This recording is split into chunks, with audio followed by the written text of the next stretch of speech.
Jeff Bezos, the boss of Amazon, is getting married this week, his second marriage to his partner, Lauren Sanchez. It's happening in Venice. As you might expect, it's going to be a big bash, 200 guests, 95 private jets to carry them there. Some locals are less than happy. They say water taxis have been block booked, some bits of the city have been cordoned off. Joining me now is Tommaso Cacciari. He's a leader of one of the protest groups. Tommaso, thank you for joining us. Why are Venetians unhappy about Mr. Bezos' wedding? Well, first of all, thank to you for this opportunity and for calling us in this program. Venetians are unhappy with this wedding for two kind of different reasons. One is related to the city and the arrogance of Bezos, that it's coming to the city and kind of because he is rich, because he is powerful, he thought that he could have rented all the city. That's the main difference. Some people say, but why George Clooney no, and Morata no, and Jeff Bezos yes? Well, nobody did what Jeff Bezos is doing in Venice. He comes with 95 private jets that will cause problems at the airport of Venice. He will come with 5 mega yachts. Some newspapers say they are 9. I hope they are wrong and they are 9. And they are 5. That will stop from one end to the other end of the city in all the public mooring spaces with these super yachts. Then they will take all the water taxi, 5 luxury hotels, all fixed for him, and locations all over the city. It's clear that it's not... Sorry to interrupt, Tommaso. What difference does it make to the Venetians' daily life? Are there parts of the city you can't go into? You can't get a water taxi, that kind of thing?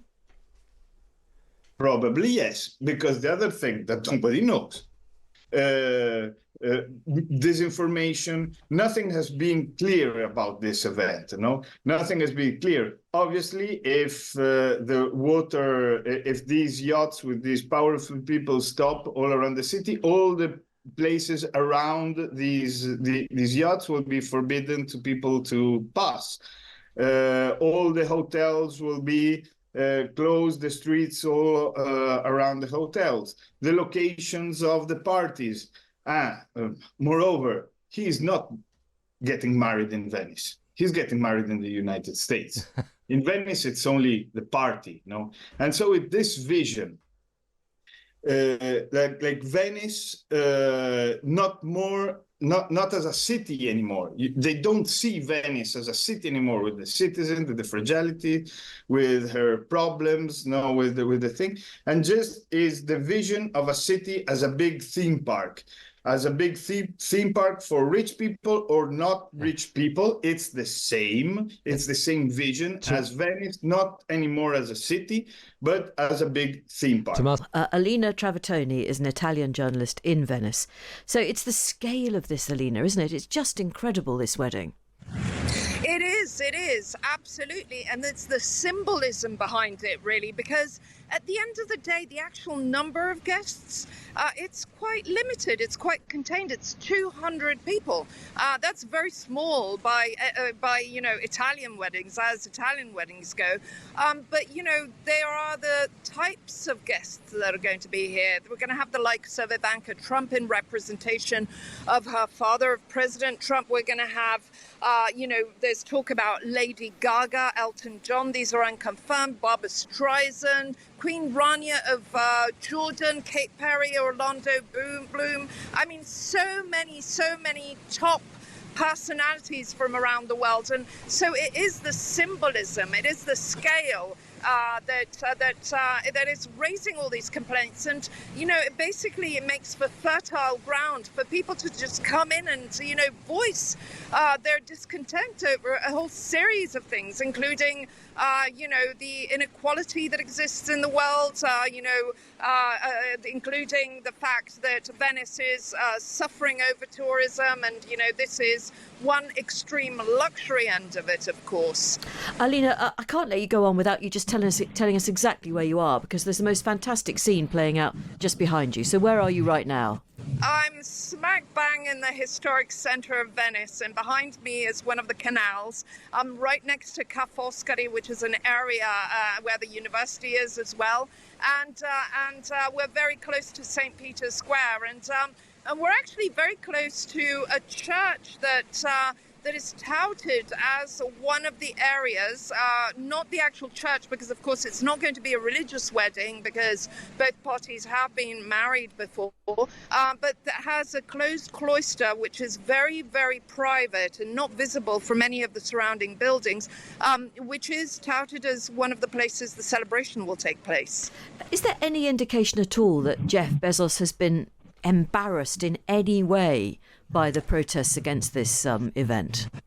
I wouldn't say embarrassed. I mean, I have to give it to him that he's been very sensitive about his approach, and that he's rigorously sought to only use local artisans where possible. So, I mean, it's been quantified at around 80%. So we're talking beautiful Murano glass gifts, reportedly being given to the guests. There's a local pastry shop and catering shop that is preparing all the gastronomical delights that the guests will feast on. There's talk locally that the budget per guest is €1,000 per meal for the big meal, the evening celebration on the 28th. But not so much embarrassed. He has been sensitive, though, to the local economy, the local sensitivities. Yeah. That's interesting. So at least he is putting something back in the sense that local businesses are going to benefit here. Yes. Yeah. 1,000. Did you say €1,000 per head for the meal? That's one of the figures we were hearing here on the ground. Yes, yeah. That's one of the figures we were hearing on the ground. Right. I mean, I've only ever been to one Italian wedding in my life. It went on for hours and hours and hours. Is that what's likely to happen here? Well, yes, and add to that the security. I mean, it's going to be difficult to get in and out. I suspect once the guests get in, it'll be difficult to extricate themselves if they want to leave a bit earlier. Now, it's got to be said that the final celebration, which was supposed to happen at the prestigious Scuola Grande della Misericordia, has been moved to another location called the Arsenale, the Arsenal of Venice. And of course, the thinking behind this move is that it's for security reasons, because there have been a lot of protests, and there are some scheduled for the actual 3 days of the wedding celebrations as well. So, it will be a 3-day affair. There'll be a lot going on. Yes, it's going to be, in terms of length, a typical Italian wedding, certainly longer than most Italian weddings, let's say. But again, in terms of numbers of guests, it's very limited. It's 200 people. It's a modest affair. Yeah. It's also worth mentioning that Jeff Bezos and Lauren Sanchez have been giving money to charities in Venice. I think up to €1 million given to the organisation dedicated to lagoon research and environmental protection, millions of euros to other Venetian charities. But I wonder whether that does do anything to pacify Venetians' angst about this, because that's the whole problem for Venice, isn't it? That people, they're very willing to throw money at the city when they come to it, but there's still this sentiment that you just shouldn't come at all. Well, there is, in a sense, quite a strong, hub of local artisans and businesses that are very open to these sort of events, and they're very happy, obviously, to be involved and to provide support services. So there is an actual coalition that has formed called Yes Bezos for Venice. And of course, in direct opposition to this is the group No Space for Bezos, which is led by activist Cacciari, who you spoke to earlier today. And, they are very present. They are, being very vociferous about many of the complaints a lot of people have, not just Venetians, but people across Italy and across Europe. And Greenpeace is also very present because, of course, the environmental angle is also particularly sharp because the expectations are for some 90 private jets to arrive in Venice in these days. And, of course, we've seen a whole flotilla of yachts and super yachts start arriving today. And so the environmental concerns are very high as well. But it's not unanimous.